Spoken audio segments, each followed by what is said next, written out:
가장 우리에게 평생 잊지 말아야 될 하나의 사건이 있었죠. 세월호가 침몰되어지는 그 아픔의 충격의 사건이었을 겁니다.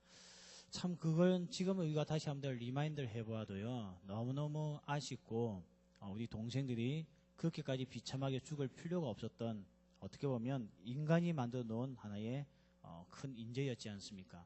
누가 한 명이라도 제발 배가 침몰하니까 나와달라고 외쳤다면 우리 아이들은 죽지, 우리 동생들은 죽지 않았을 겁니다. 아니면 해경 중에 한 명이라도 이 배는 침몰하기 때문에 살 수 없으니까 속기 밖으로 뛰어라, 이렇게 해도 그렇게 많은 인원이 죽지 않았을 거예요. 참 지금 생각해봐도 그 한마디를 외치지 못해가지고 어디가 외쳐졌던 말은 무조건 안에 있으나 괜찮다, 나중에 조만간에 구조가 되니까 괜찮다는 그 한마디 때문에 너무나 많은 아이들이 그 안에서 고민하다가 물에 빠져서 익사하는, 우리에게는 참 잊지 못할 하나의 사건이죠.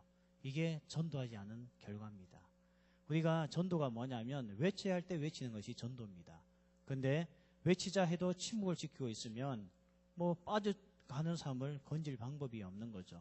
그래서 우리가 지금 행복축제를 이제 시작하고 저도 이게 배지를 달고 나왔습니다. 우리가 이렇게 하는 이유가 이만큼 전도는 한 영혼을 사랑하는 마음 가운데 하기 때문에 우리가 다 동참할 수밖에 없는 이야기라는 거죠. 그래서 우리가 이제 이 11월 23일, 30일 이렇게 해서 우리가 두 번에 걸쳐서 우리의 친구들, 여러분이 초청해서 하나님의 말씀을 들을 만한 기회를 우리가 만들고자 하는데요. 이 전도하기 위해서는, 그리고 그런 사람을 초청하기 위해서는 우리의 마인드가 중요합니다. 아무나 나가서 외칠 수가 있는 게 아니죠. 그러니까 제가 이번 주에 전도서 5장을 묵상하면서 이 5장의 말씀을 가지고 무엇을 전해야 되나 참 고민이 많았습니다. 이번까지 이렇게 이 말씀을 읽고 고민해 본 적이 없었는데 가만히 여러 번을 읽다 보니까 정말 이 전도를 해야 되는 우리에게 너무나 꼭 필요하다는 말씀을 제가 깨닫게 되면서 오늘 그 은혜를 같이 나누고자 합니다. 전도자가 되기 위해서는, 아니 전도자인 우리가 오늘도 점검해야 될 것들이 몇 가지 있다는 거죠. 그 첫 번째가 오늘 우리가 읽었던 1절부터 2절까지 나와 있는 말씀, 뭔가 하면 하나님을 경외하는 자만이 전도할 수 있다는 겁니다. 아니 전도하는 사람은 하나님을 경외하는 마음을 가지고 해야 된다는 겁니다. 여러분, 경외하다는 말이 참 어려운 것 같으면서도 이렇게 또 이해가 되는 듯 하면서도 안 되고, 그런 게 경외인데요. 오늘 말씀해 보니까 1절에 보니까 내 발을 삼갈지어다. 하나님의 집에 올 때에 그렇게 쉬운 마음으로 오지 말라는 겁니다. 내 발을 삼갈지어다. 한번 조심해서 자기를 한번 점검해보고 돌아보고 오라고 그렇게 말씀을 하고 있지 않습니까? 오늘 우리 신앙의 기본은 예배입니다. 교회 다니는 이유도 예배죠. 이 예배하는 자리에 하나님 앞에 나올 때에 오늘 우리에게 어떤 마음이 필요한가 하면 하나님을 경외하는 마음이 필요하다는 겁니다. 근데 원래 이게 사람은요, 누군가를 사랑하면 그 사람을 향한 경외하는 마음이 있습니다. 그 사람을 사랑하기 때문에 함부로 하지 않죠. 이 경외하는 마음을 가지고 발을 삼간다는 것을 다음 말로 표현한다면 함부로 대하지 않는 걸 이야기합니다. 무례히 행하지 않는 거죠. 예의 없게 행동하지 않는다는 겁니다. 원래 사랑은 무례히 행하는 거 아닙니다. 우리가 누군가가 친해지고 좋아지고 가까워지면 그다음부터 어떻게 합니까? 함부로 말을 하기 시작하죠. 그러다 보면 어떻게 되는가 하면 상처만 쌓이는 거죠. 그래서 나중에 어떻게 됩니까? 한 몇 년 사귀고 나면 결국 깨어지게 되고, 부부도 마찬가지입니다. 처음에는 존중하는 말, 상대방을 높여주는 말, 상대방의 장점을 이야기해주는 언어에서 상대방의 약점을 가지고 공격하고 또 못한다고 질책해 나가면 상대방의 마음이 점점 상하기 시작하는 거죠. 그러다 보면 어떻게 되냐면 이전의 사랑이고 뭐가 다 까먹어버리고 맙니다. 그래서 그때부터 만나기만 하면 뭐합니까? 무조건 싸우는 거예요. 무조건 싸우는 거예요. 아주 말도 못듣게 하고, 아니 어떻게 말을 이렇게 못듣게 할 수 있나 할 만큼 못듣게 하는 거죠. 이게 바로 사랑이 없을 때 나타나는 것이고, 경외하는 마음이 없을 때에 우리는 무례하게 행동을 하게 되어 있다는 것입니다. 오늘 여기 보면요, 내 발을 삼갈지어다. 가까이 하여 말씀을 듣는 것이 우매한 자들이 재물 드리는 것보다 나으니 그들은 악을 행하면서도 깨닫지 못한다. 오늘 정말 경외하는 자 앞에서는 악을 행하지 않습니다. 사랑하고 경외하는 자에게는 좋은 것을 행하죠. 근데 오늘 우리 안에 이 사랑이 없어져 버리고 나면 그 사람에게 못된 짓을 하게 된다는 겁니다. 오늘 하나님 앞에 이런 사랑하는 마음을 가지고 경외감을 가져야 한다고 말씀을 하고 있죠. 오늘 우리가 이 예수님을 세상에 알리기 위해서는요, 내 안에 예수님을 귀하게 여기고 그분을 향한 경외하는 마음이 없이는 절대 전도할 수가 없다는 겁니다. 오늘 하나님의 경외하는 그 모습이 무엇입니까? 복장을 갖추고 어깨에 힘을 주고 옛날에는 걸음걸이 하나도 사뿐히 걷는 것이 경외하는 마음입니까? 자칫 잘못하면 외식하기가 쉬운 거죠. 그래서 오늘 외식적인 경외가 아닌 정말 내 안에서 하나님을 사랑하는 마음 가운데 나오는 경외가 뭔가? 오늘 전도서에서 몇 가지를 이야기하는데 그 중에 하나가 경청입니다. 오늘 이렇게 말씀하고 있죠.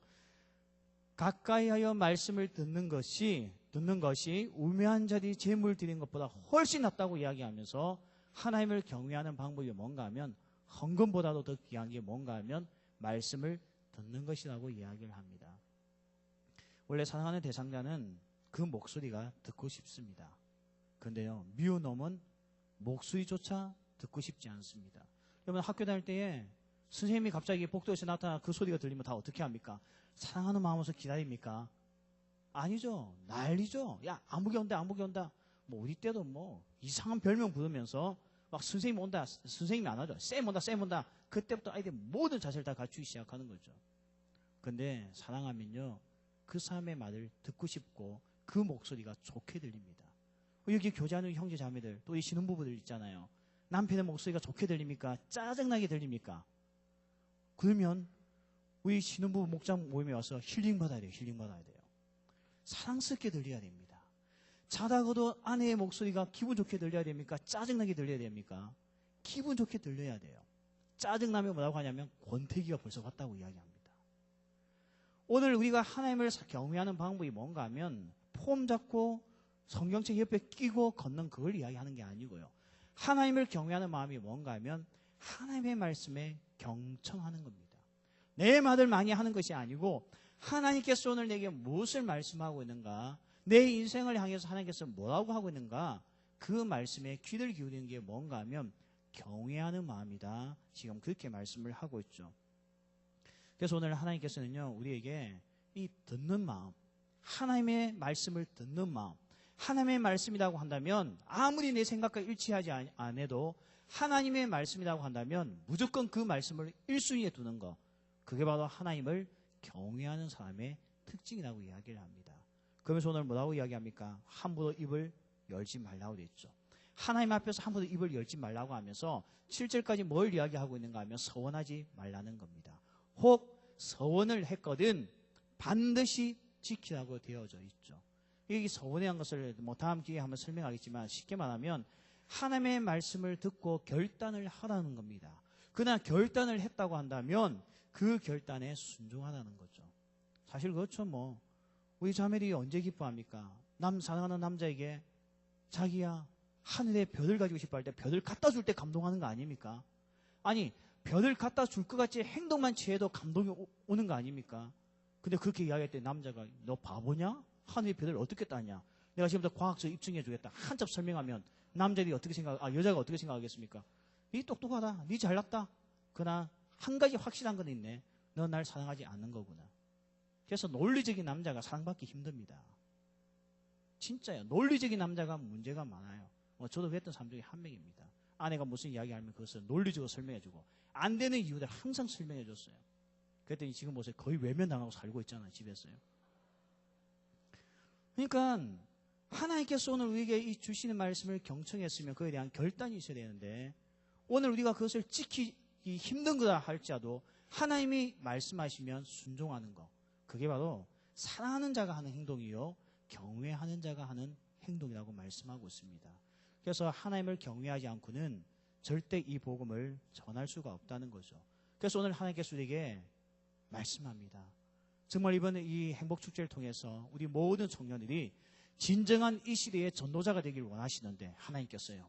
그 전에 우리가 점검을 해야 될 게 뭔가 하나님을 경외하는 자가 되어야 된다는 것입니다. 여러분 어떤 교회가 부흥합니까? 예배가 뜨거운 교회가 부흥합니다. 예배가 뜨겁다는 것은 뭘 이야기합니까? 하나님을 귀하게 여기는 교회가 예배가 뜨거워지게 되어져 있습니다. 어떤 사람은 예배 나오면 자기 자신을 더 귀하게 여깁니다. 그런 예배는 불평 불만밖에 없습니다. 뭐 초급반 찬양 듣고 있으면 짜증날 수도 있고요. 맞죠? 특성한 거 보면 짜증날 수도 있고 찬양팀이 하는 게 짜증날 수도 있고 안내 하는 이 성대를 보면 짜증날 수도 있고 그러다가 목사님까지도 짜증날 수도 있는 거예요. 그런데 하나님을 경외하는 마음, 그 뜨거운 마음을 가진 교회는요, 사람이 드러나지 않기 때문에 부흥하지 않을 수가 없다는 겁니다. 그래서 정말 우리가 이번에 이 전도 기간 동안에 우리가 열심히 함께 기도하고 노력해야 될 게 뭔가 하면 하나님을 경외하는 마음, 이 마음이 우리의 심령 가운데 회복되어지는 은혜가 있을 줄 믿습니다. 오늘 두 번째 우리가 전도자로서 갖춰야 될 것을 말씀을 하고 있는데요. 그게 뭔가 하면 8절부터 19절까지인데 내용이 굉장히 길죠. 어떤 말씀을 하고 있는가 하면 돈에 대한 이야기를 하고 있습니다. 여러분, 왜 갑자기 전도자가 갖춰야 될 조건 중에 점검해봐야 되는 것 중에 돈 이야기를 왜 꺼내는가 하면요, 우리가 누군가를 사랑한다고 이야기할 때는 한 사람밖에 없을 때는 그 사람을 사랑하기가 쉽습니다. 그렇지 않습니까? 그런데 진짜 이 남자가 나를 사랑하는지 하지 않는지는 알 수 있는 방법이 비교 대상이 있을 때입니다. 이 결혼생활을 하다 보면요, 남편이 아내보다도 시어머니를 더 사랑한다는 것을 알고 나면 아내가 좋아할까요? 싫어할까요? 그게 맞아요. 싫어합니다. 싫어하는 거예요. 싫어하더라고요. 우리 남편 효자다. 정말 멋지다. 거기까지 생각하기에는 철이 들어야지만 생각하지, 거기다가 어떻게 생각하는가 하면 싫다고 생각하더라고요. 그래서 나중에는 은근히 압박을 하죠. 시어머니와 나를 택하라고 이야기를 합니다. 이게 쉬운 게 아닙니다. 그래서 이 사랑이라는 것은요, 딱 그 여자만 있을 때는 나 너 세상에 제일 예뻐, 제일 사랑해, 이게 쉬운데 그보다 괜찮은 여자가 옆에 있을 때에 이 고백을 할 수 있느냐 없느냐, 비교 대상이 있을 때에 사랑은 검증을 받습니다.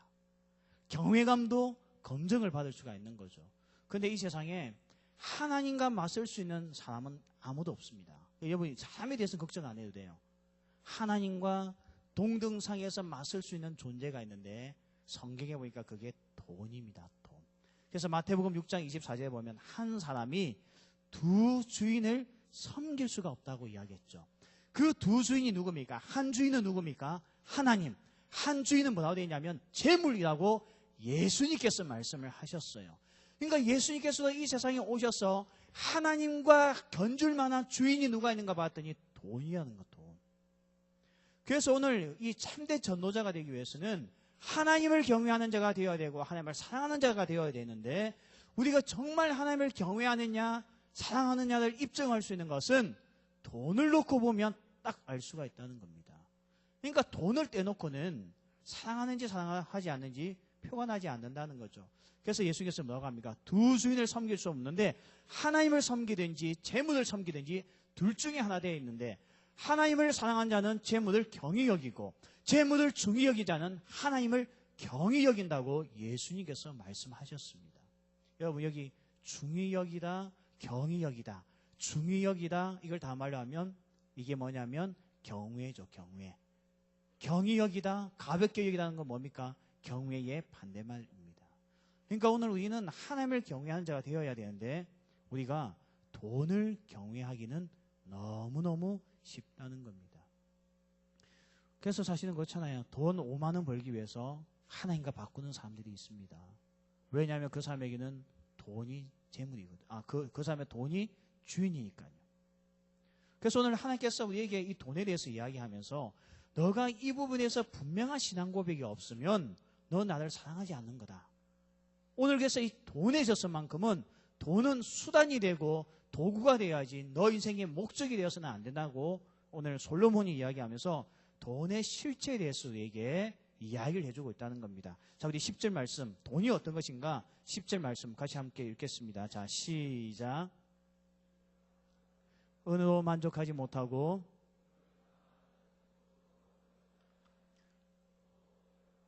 자, 보세요. 솔로몬이 보았더니 돈의 정체성이 뭡니까? 돈의 실체가 뭐예요? 돈은 절대 우리에게 무엇을 주지 못한다고요?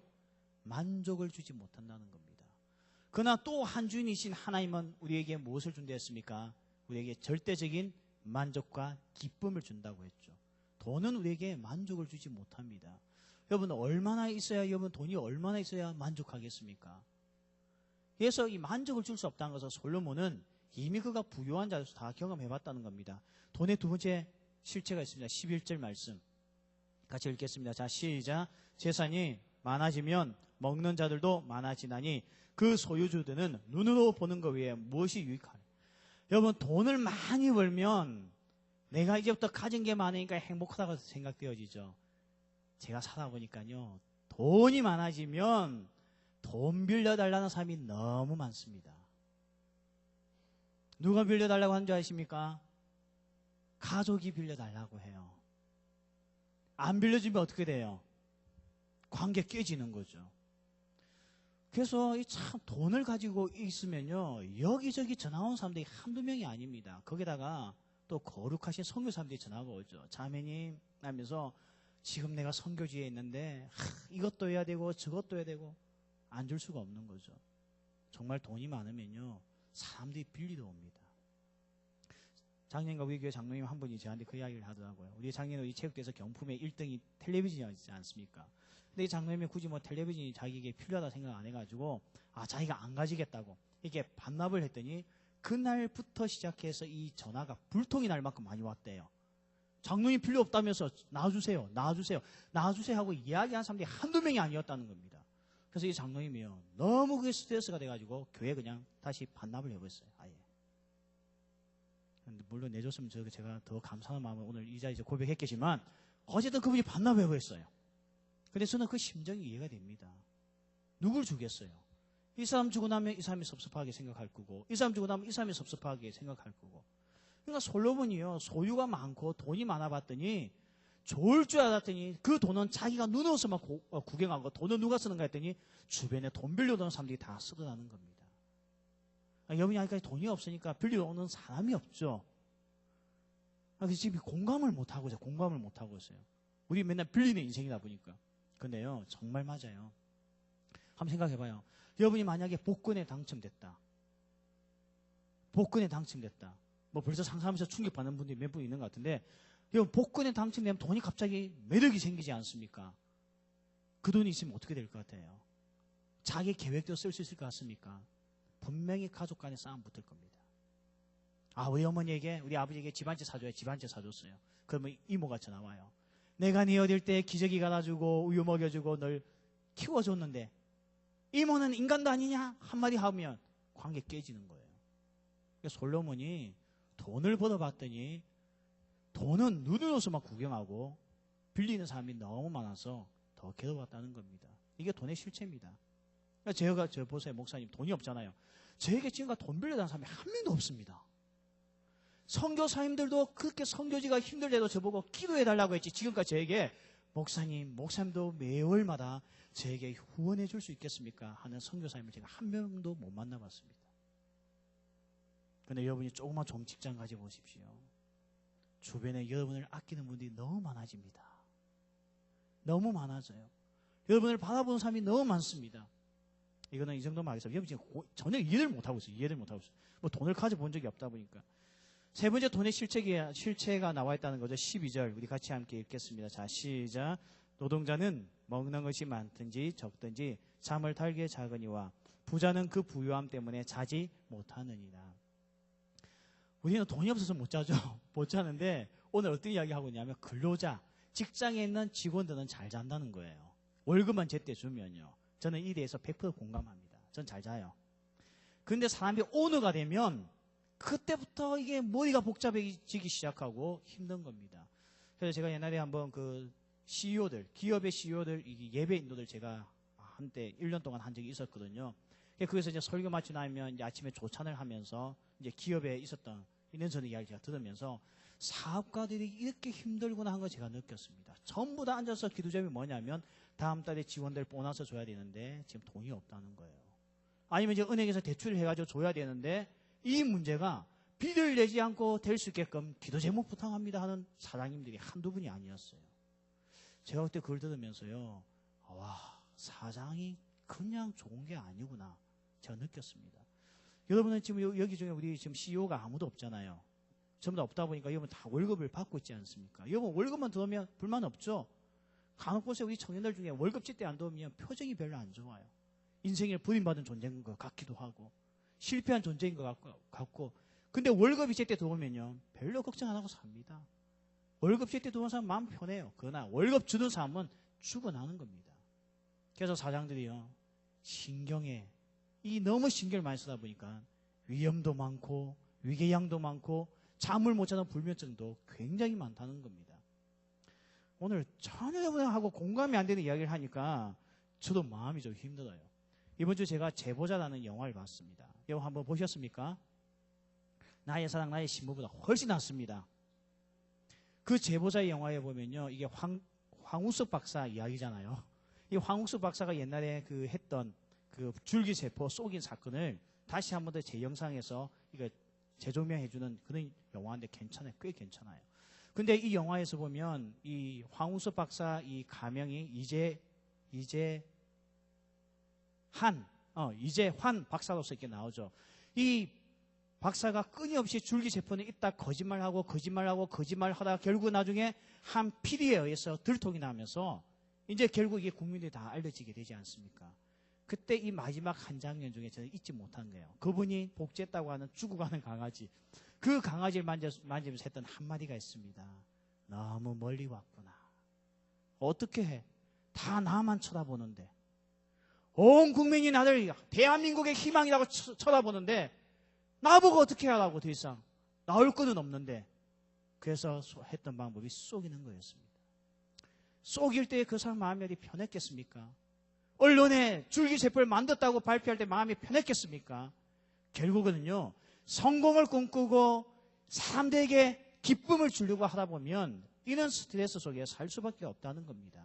그래서 솔로몬이요, 돈은 정말 사랑할 게 못 된다 이야기하면서 돈을 섬길 바에는 영원하신 하나님, 나에게 참된 만족을 주시고 나에게 스트레스를 주는 분이 아니고 나에게 평강을 주시는 그 하나님을 주인 삼으라는 겁니다. 이런 하나님을 주인 삼은 사람이 뭘 할 수 있다는 거예요? 전도자의 인생을 살 수가 있는 거지.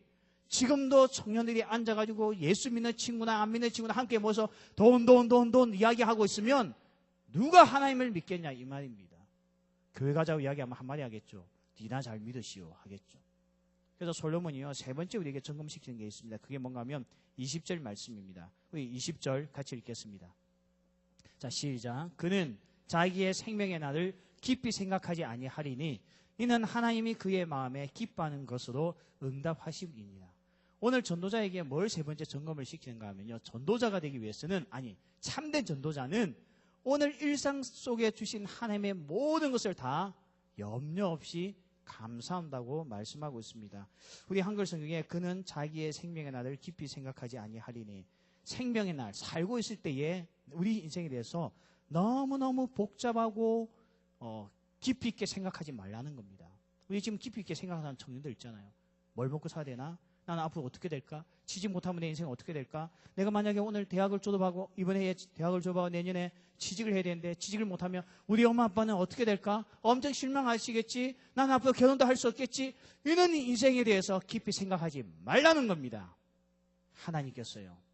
왜냐하면 20절 설명하죠. 왜냐하면 하나님이 그의 마음에 기뻐하는 것으로 응답하신다는 거예요. 다음 말을 쉽게 이야기하면 하나님이 우리 마음에 딱 기쁨이 생기게끔 주신다는 겁니다. 믿습니까, 여러분? 이런 믿음으로 살아야 된다는 거예요, 전도자는.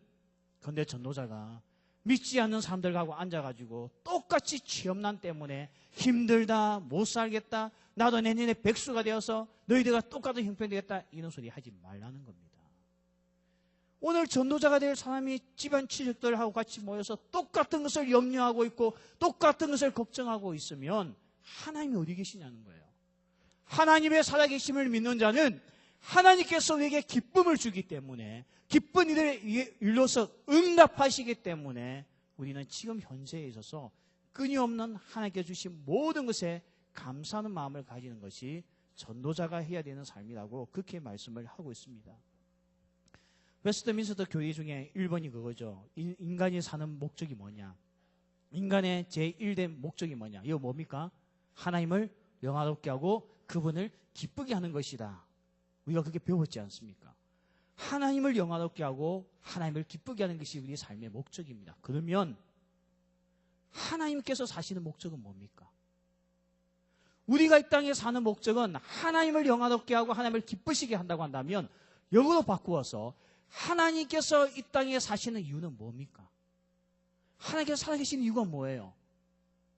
그것은 우리들을 영화롭게 만들어 주시고 우리들을 기쁘게 만들어 주기 위해서 하나님이 계시다는 겁니다. 여러분 믿습니까? 그래서 우리는 이 믿음을 가지고요, 하나님 때문에 지금 내 현실에서 그렇게 힘들어하지 않는다는 겁니다. 그래서 우리는 오늘 내게 주어진 모든 것에 있어서요, 감사하는 마음을 가질 때에 주변에 믿지 않는 사람들이 역시 하나님을 믿는 애는 틀리구나, 저게 진짜 인생이구나, 저렇게 사는 거구나, 이런 모습을 보여야지 고아와 같은 마음을 가지고 맨날 걱정하고 염려하고 시험 떨어지니까 너 죽고 싶냐, 나도 죽고 싶다고 자살하자, 그런 이야기하면 안 된다는 거예요. 우리는 결과가 내 뜻대로 되어지지 아니하여도 중요한 것은 하나님께서 우리 인생에 결국은 기뻐하시는 응답을 주신다는 겁니다. 여러분, 우리나라의 드라마나 영화를 보면 사극 같은 경우 배경이 다 어디입니까? 다 조선시대죠. 거의 90%가 조선시대입니다. 왜 우리나라는 영화를 만들거나 이게 드라마를 만들 때 사극을 중심으로 할 때는 왜 다 조선시대를 가지고 할까? 여러분, 그렇게 한번 생각해 본 적 없습니까?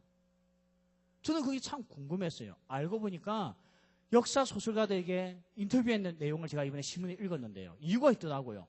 왜 우리나라의 많은 작가들이 조선시대를 배경으로 했는가? 그것은 조선 왕조 실록 책 때문입니다.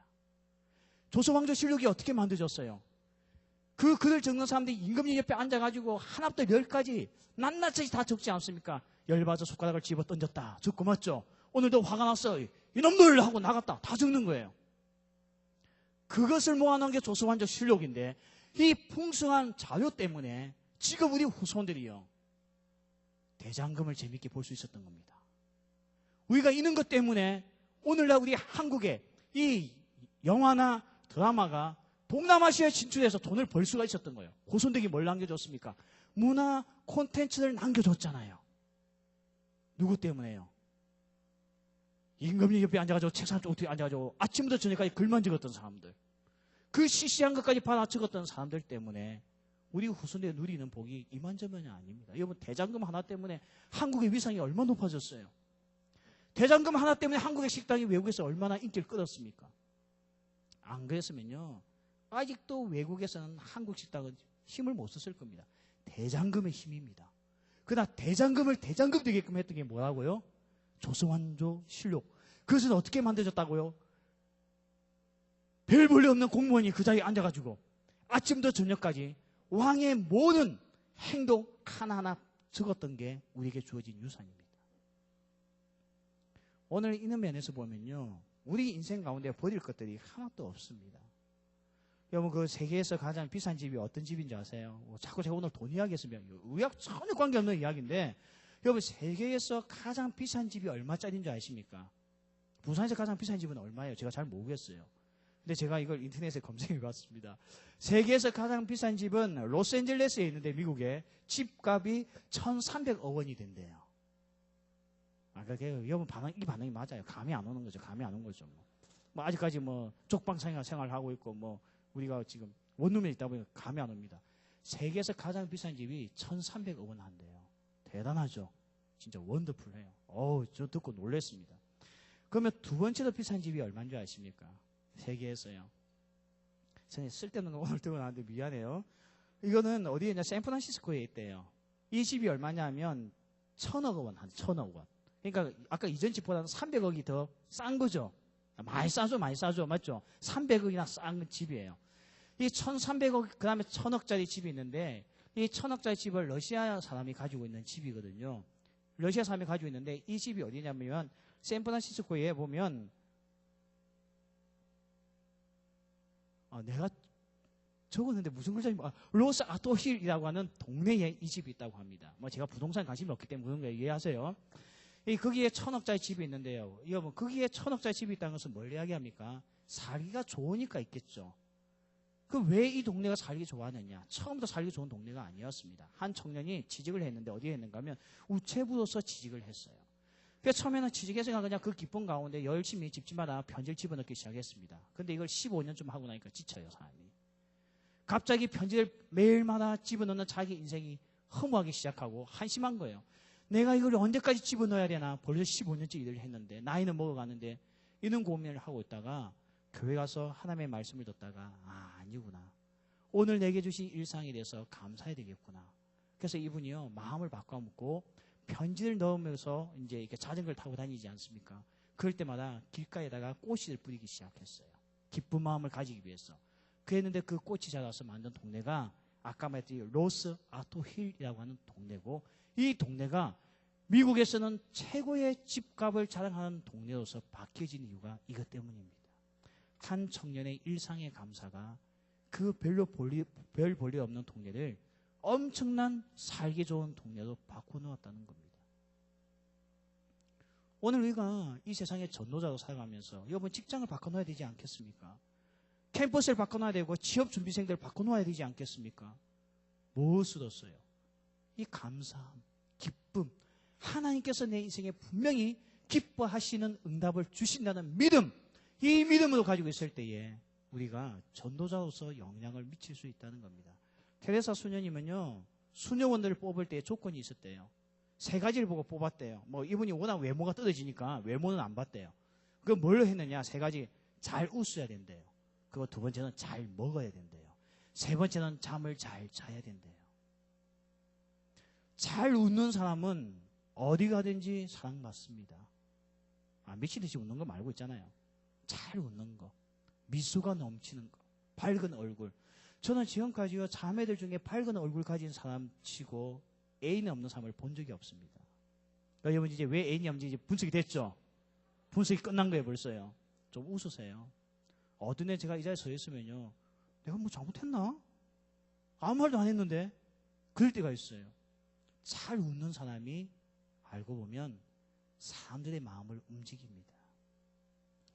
요즘엔 그런 게 없죠. 옛날에 제가 어릴 때는 백화점 가면요 엘리베이터에 여자들이 눌러줬어요. 이게 눌러줬거든요. 몇 층 가야 하다 보니까 눌러줬어요. 근데 그 여자들이 다 공통점이 있습니다. 다 뭐죠? 잘 웃어요. 아니 롯데백화점 주차장만 들어가도 여자들이 춤을 추면서 막 웃으면서 차를 안내하잖아요. 그거 보고 열받아 빵빵빵빵 하는 남자들 아무도 없습니다. 저도 어떤 애 막 차가 막히게 짜증나서 주차장에 들어가는데 그 여자들 춤 한번 춰주고 웃어주면 어떻게 됩니까? 이쪽으로 하면 이쪽으로 가는 거예요. 어떤 마음으로요? 순종하는 마음으로 가는 거예요. 사람이 웃어줄 때에 상대방이 어떻게 됩니까? 마음이 열리는 거죠. 근데 이 웃음이 그냥 나오는 게 아니에요. 여러분 얼굴은 정말 마음의 거울 맞아요. 이 얼굴을 보면 그 사람의 마음이 보입니다. 못 속이는 거죠. 오늘 하나님께서 우리에게 이 솔로몬이 인생을 살면서 누가 진정한 하나님의 복음을 전할 수 있는 전도자가 될 수 있느냐, 그 3번째가 뭐냐면 일상생활에 감사할 수 있는 자가 되어야 된다는 겁니다. 그 감사가 흘러넘치면 그 감사가 그냥 나오는 건 아니죠. 오늘 20절 말씀같이 분명히 하나님께서는 내보고 일평생에 대해서, 일생에 대해서, 살아가는 것에 대해서 고민하지 말라고 했습니다. 깊이 생각하지 말라고 했어요. 왜냐하면 하나님께서 우리에게 분명히 우리가 기뻐할 응답을 주신다고 약속했기 때문입니다. 여러분 믿습니까? 이 믿음 있으면요, 지금 여러분 이 가을에 그런 표정 가지고 살 필요 없습니다. 기뻐하십시오. 왜 우리는 기쁜가 하면 기분이 좋아서 기쁜 게 아니고요, 하나님께서 우리에게 주실 선물이 너무 좋은 거기 때문에 기뻐하십시오. 여러분이 사랑하는 사람이 선물 준다고 하면 기대가 됩니까? 안 됩니까? 되죠. 그러다가 이 친구가 여러분에게 이미 홍보도 한번 해놨어요. 내가 너에게 이런 선물 줄게. 그냥 기분 좋습니까? 안 좋습니까? 그날이 기다려지고 기쁘고 막 그렇잖아요. 오늘 하나님께서 우리에게 약속한 게 뭐냐면 내가 너에게 기뻐하는 응답을 주시겠다는 거예요. 누가 기뻐하는 거예요? 하나님이 기뻐하고 나는 싫은 게 아니고 너가 기뻐할 응답을 하나님께서 주신다고 약속했습니다. 그래서 우리는 사소한 일에, 작은 일에, 지금 내가 있는 현 위치에 대해서 우리는 기대감을 가지고 기뻐할 수 있다는 것입니다. 말씀을 맺겠습니다. 여러분 누가 전도자가 될 수 있습니까? 전도자는 하나님을 경외하는 자가 되어야 됩니다. 하나님을 사랑해야 됩니다. 경외하는 자는 그냥 그 모습만 경외가 아닙니다. 말씀을 경청하는 것을 사랑하고 좋아하고 그 말씀에 결단하고 순종하는 삶을 원하는 거죠. 또한 하나님께서는 어떤 삶을 오늘 전도자하고 이야기합니까? 하나님과 비교하여서 하나님을 최고봉으로 여길 수 있는 삶을 원하십니다. 오늘 하나님과 견줄만한 게 뭐라고요? 돈이라는 거죠. 그래서 솔로몬의 돈이 뭔지 우리에게 실체를 알려줬습니다. 돈은 절대 우리에게 안식과 평강을 주지 못합니다. 돈은 많다고 해서 내가 쓰는 게 아니고, 알고 보면 돈이 많아지면 빌리는 사람이 더 많아집니다. 그리고 또 돈은 어떤 것이라고 아까 이야기했습니까? 돈은 오늘 우리에게 피곤함을 준다 했죠. 더 많이 벌어야겠다는 부담감을 준다고 했죠. 그러다 보니까요, 마음이 기쁘지가 않습니다. 세 번째 우리가 점검해야 될 게 뭐였습니까? 우리에게는 분명히 우리 인생에 대한 확신이 하나 있어야 되는데, 그것은 이 인생 때문에 내가 깊이 생각하고 고민하고 염려하고 지치는 것이 아니고, 하나님께서 분명히 나에게 기뻐할 응답을 주신다는 믿음을 가지고 살아가면서 오늘도 내 안에 기쁨이 흘러넘칠 때에 우리가 참된 전도자로서 오늘 우리 친구들에게 내가 믿는 예수 너도 믿고 싶지 않니? 라고 말할 때에 그 영향력이 나타나는 줄 믿습니다. 기도하겠습니다. 하나님, 오늘 너무 감사합니다. 전도서를 통하여서 우리가 정말 이 전도를 어떻게 해야 하는지, 그 전도를 우리가 고민하기 전에 우리 자신의 무엇을 점검해야 되는지 오늘 일깨워 주신 하나님, 정말 하나님을 경외하는 우리 삶이 되길 원합니다. 하나님을 경외하는 우리 청년부가 되길 원합니다. 하나님보다 더 사랑하는 것들이 이 세상에 없게 하시고 재물을 하나님보다 더 사랑하지 않게 하여 주옵소서. 하나님, 염려와 걱정이 많은 계절입니다. 하나님이 이런 것들로 인해서 지치지 않게 하시고 하나님께서 분명히 나에게 기뻐하시는 것으로 응답하신다는 믿음을 가지고 오늘도 감사하고 기뻐하고 즐거워하는 저희들 되게 하여 주옵소서. 주 예수 그리스도의 은혜와 하나님의 사랑과 성령의 교통하심이 오늘 우리에게 주신 주님의 말씀을 붙들고 참된 전도자가 되기 위하여 이 세 가지를 점검하고 내 평생 주님만을 경외하고 재물보다도 하나님을 더 사랑하며 하나님께서 내게 주신 약속, 그 약속 때문에 세상의 염려에 빠져 살지 않기로 다짐하는 사랑하는 모든 형제 자매들 머리 위에 지금부터 영원까지 함께 있을지어다. 아멘.